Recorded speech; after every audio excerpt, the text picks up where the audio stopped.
আমাদের ঘুম থেকে ওঠা থেকে শুরু করে ঘুমানো পর্যন্ত 24 ঘন্টা, রান্নাঘর থেকে শুরু করে বঙ্গভবন পর্যন্ত আমরা যা কিছু করব সবকিছুই আমাদের ইসলামের বিধিমালার মধ্যে সন্নিহিত রয়েছে।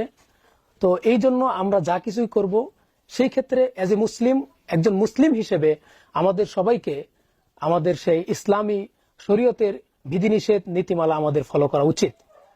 তো পহেলা বৈশাখ এই সম্পর্কে কোরআন এবং সুন্নায় যে দৃষ্টিভঙ্গি রয়েছে সেই দৃষ্টিভঙ্গির আলোকে আমরা আলোকপাত করার চেষ্টা করব ইনশাআল্লাহ। প্রথমে আসেন পহেলা বৈশাখের উৎপত্তি। পহেলা বৈশাখটা কিভাবে উৎপত্তি হলো? আপনারা এটা জানেন যে বাংলা বছর এর প্রথম মাস হচ্ছে পহেলা বৈশাখ। আর পহেলা বৈশাখ বা নববর্ষ উদযাপন এর কৃষ্টি বা কালচারটার উৎপত্তি হয়েছে সম্রাট আকবরের সময় 1584 খ্রিস্টাব্দে তথা 963 হিজরির দিকে।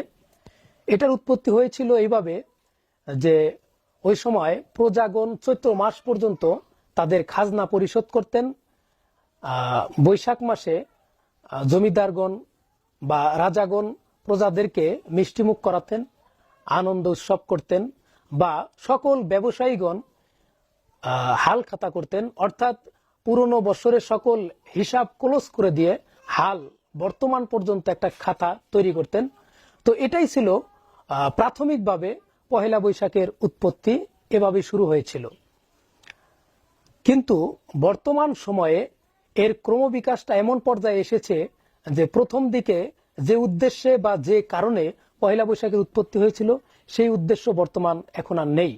বরং বর্তমান এই পহেলা বৈশাখকে উপলক্ষ করে আমাদের বাংলা নববর্ষ বা পহেলা বৈশাখ উদযাপনের নামে আমাদের দেশীয় সংস্কৃতির আবরণে, বাঙালি সংস্কৃতির আবরণে বিদেশি অসভ্য অশ্লীলতার এই ফোকলা সংস্কৃতিকে আমাদের মধ্যে ঢুকিয়ে দেওয়া হচ্ছে। বর্তমান সময়ে পহেলা বৈশাখ শুধু হালখাতা নয়, বর্তমান সময়ে পহেলা বৈশাখ খাজনা আদায়ের বিষয় নয়। বর্তমান সময়ে পহেলা বৈশাখ বা বাংলা নববর্ষ উদযাপনটা এমনভাবে হচ্ছে যেন এটি একটি হিন্দুত্ববাদী পৌত্তলিকদের ধর্মীয় কৃষ্টি কালচারের আলোকে এটি পালিত হচ্ছে। এবং এই ক্ষেত্রে বেনিয়া গোষ্ঠীগণ, অর্থাৎ যারা বাণিজ্য করে, ব্যবসা করে এবং আধিপত্যবাদীগণ, তারা তাদের বিজনেসকে প্রসার করার জন্য, তারা তাদের ব্যবসাকে প্রসার করার জন্য মিডিয়ার মাধ্যমে এটাকে এমনভাবে হাইলাইট করছে যে এটা যেন আমাদের বাঙালি সংস্কৃতি, এটা যেন আমাদের জীবনেরই অংশ এবং ওতপ্রোতভাবে জড়িত। এবং এই ক্ষেত্রে সবচাইতে যে ক্ষতিগ্রস্ত হচ্ছে আমাদের মুসলিম যুবক যুবতীরা, তারা এই পহেলা বৈশাখের নামে, নববর্ষ উদযাপনের নামে তারা অশ্লীলতা, বেহায়াপনা, বেল্লল্লাপনা, মাদক অপসংস্কৃতিতে জড়িয়ে তাদের ইমান, আমল এবং জীবনকে ধ্বংস করে ফেলছে। তো সম্মানিত শ্রোতাবৃন্দ, আপনারা এটা জানেন যে নূহ আলাইহিস সালামের সময়ে প্লাবনে সমস্ত মানুষকে ধ্বংস করে দেওয়া হয়েছিল, সবাই মারা গিয়েছিল, কিছু সংখ্যক মানুষ ব্যতীত। নূহ আলাইহিস সালামের যে 3 পুত্র ছিলেন, হাম, সাম এবং ইয়াফেস। নূহ আলাইহিস সালামের পুত্র হাম আফ্রিকার দিকে চলে যান, সাম মধ্যপ্রাচ্যে বসবাস করেন। তো এইখানে নূহ আলাইহিস সালামের ছেলে ইয়াফেস এর সন্তানগণ আর্য নাম ধারণ করে তারা ভারতবর্ষে আগমন করেন এবং ভারতবর্ষে আগমন করে তারা ভারতবর্ষের সংস্কৃতিকে তারা হাইজ্যাক করে, সংস্কৃতিকে তারা গ্রহণ করে। ওই সময় পর্যন্ত মনে করা হতো এবং কি ভেদে বাংলা ভাষাকে পক্ষীর ভাষা এবং বাঙালিদেরকে দস্যু হিসেবে চিহ্নিত করা হয়েছে। কিন্তু যখন মুসলিমগণ আগমন করে, মুসলিম বাদশাগণই সর্বপ্রথম এই বাংলা ভাষাকে মর্যাদা দেন, বাঙালি জাতীয়তাবাদকে মর্যাদা দেন। অথচ ওই সময়কার হিন্দুত্ববাদী বা বাঙালিত্ব বলতে বা বাঙালি জাতীয়তাবাদ বলতে হিন্দু জাতীয়তাবাদ বা হিন্দুত্বকে বোঝানো হতো।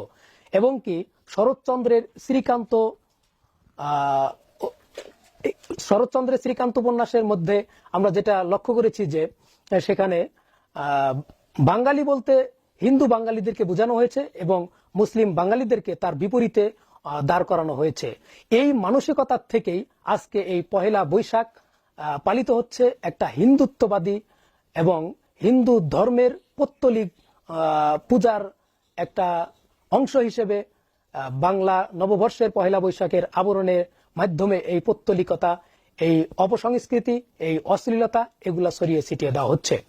সম্মানিত উপস্থিতি এবং শ্রোতাবিন্দু, আপনারা জানেন যে সমস্ত কলা বিজ্ঞানীরা, যে সমস্ত বিজ্ঞানীরা, নাস্তিকরা, তারা কি করে আল্লাহ তাআলাকে বিশ্বাস করে না, অথচ তারা এই নববর্ষ উদযাপনের মাধ্যমে প্রকৃতি পূজা করে এবং পৌত্তলিক পূজা করে, মিছিল করে তারা।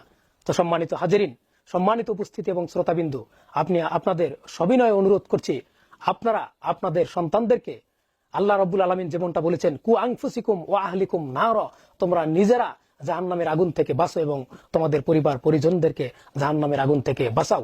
এবং আমরা সবাই দায়িত্বশীল, কোনো না কোনো ভাবে দায়িত্বশীল। এই জন্য সবাইকে উদাত্ত আহ্বান জানাচ্ছি, আমরা সকলে এই ফোকলা সংস্কৃতির ঘোর অমানিসা থেকে, অতল গহ্বর থেকে যাতে বেরিয়ে আসতে পারি।